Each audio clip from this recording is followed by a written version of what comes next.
Nous faisons place à l'entrepreneuriat une fois de plus, j'ai même envie de dire comme toujours sur We Do Biz, nous sommes à la 8e édition de la soirée annuelle du réseau, allais-je dire, de l'association 100 000 entrepreneurs. J'ai le plaisir d'échanger avec Blandine Mullier, bonjour. Bonjour. Blandine Mullier, vous êtes présidente de la fondation Entreprendre. On a déjà eu l'occasion de vous recevoir sur l'antenne. Malgré tout, pour ceux qui auraient raté cette interview, est-ce qu'on peut rappeler ce que vous faites et quelles sont vos principales missions ? Alors, merci d'abord de me permettre de parler de cette belle cause qu'est l'entrepreneuriat. Donc, la Fondation Entreprendre soutient et développe la cause entrepreneuriale en France, du plus jeune au plus âgé, du plus proche de l'entreprise au plus éloigné de l'entreprise. En fait, nous sommes une fondation qui accompagne des associations championnes, qu'on détecte comme avoir de l'impact et avec des belles valeurs et un beau savoir-faire et du réseau d'entrepreneurs bénévoles qui accompagnent. Donc, la Fondation soutient des associations qui sont sur la cause entrepreneuriale. Collège, lycée, université, croissance, création et reprise d'entreprise. Donc 100 000 entrepreneurs, une association championne, c'est l'idée. Exactement. En fait, 100 000 entrepreneurs, on l'a détecté très tôt comme une capacité à se développer sur toute la France. Et pour plusieurs raisons. C'est que personne ne faisait ce que fait 100 000 entrepreneurs, donc c'était intéressant de s'y intéresser. Et puis, c'est porté avec force, conviction, humanisme et partage, donc des belles valeurs de partage. 60 000 jeunes accompagnés rien que cette année, c'est énorme. C'est incroyable, hein. C'est magnifique. Hein. Moi, je pensais les voir ce soir.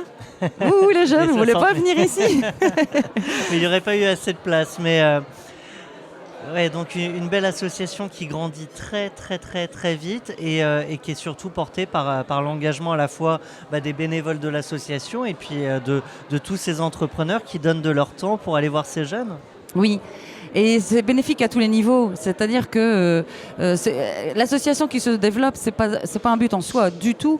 Ce qui est intéressant, c'est d'avoir de plus en plus de jeunes touchés par l'entreprise, par l'entrepreneuriat, par l'entrepreneur.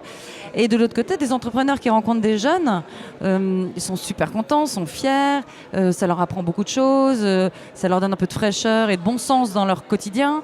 Et donc, d'avoir une classe en face de soi, parce qu'une fois, j'ai aussi témoigné moi-même, avoir une classe qui nous regarde là, avec tous ses yeux, en se disant, mais qui c'est cet extraterrestre, qui vient de où, qu'est-ce qu'elle fait, d'où il vient, et d'avoir les vraies questions des jeunes. C'est parfois plus impressionnant que de passer devant une salle, une conférence de 300 entrepreneurs. Hein. Oui, parce qu'ils sont cash. En fait, ils posent des questions vraies, donc il n'y a pas de faux semblants. D'abord, il y avait les questions qui les dérangent, hein, que tout le monde connaît, qui sont ton salaire, ta voiture, tes vacances, etc. Et après, quand on commence à les éveiller un petit peu à ce que c'est que l'entrepreneuriat, ils sont très curieux, ils sont loin d'être idiots les jeunes, hein, ils ont une force incroyable, ils captent très vite et ils posent des vraies bonnes questions. Vous avez une anecdote par rapport à cette intervention que vous avez réalisée ?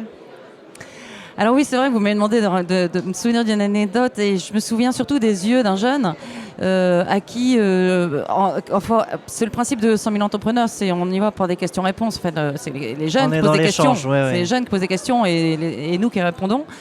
Et ce jeune, à force de questions-réponses, finit par me regarder et puis il me dit mais en fait, mon père, il est maçon. Il travaille dans une entreprise alors. Et j'ai vu comme une fierté dans ses yeux de rejoindre par son père le monde de l'entreprise et que son père travaille dans une entreprise et que son père est indispensable dans l'entreprise dans laquelle il travaille. Parce qu'effectivement, une entreprise de BTP sans maçon, l'entreprise n'existe plus. Donc son père est indispensable dans l'entreprise. Donc ça lui a permis de se dire, finalement, quel que soit le métier que je fais, pas forcément création d'entreprise, entrepreneur, j'ai ma place dans l'entreprise. C'est énorme. Eh bien, vous aviez toute votre place sur We Do Biz. Blandine Mullier, un grand merci. Je le rappelle, présidente de Fondation Entreprendre. À très bientôt. Merci. Au revoir, à bientôt.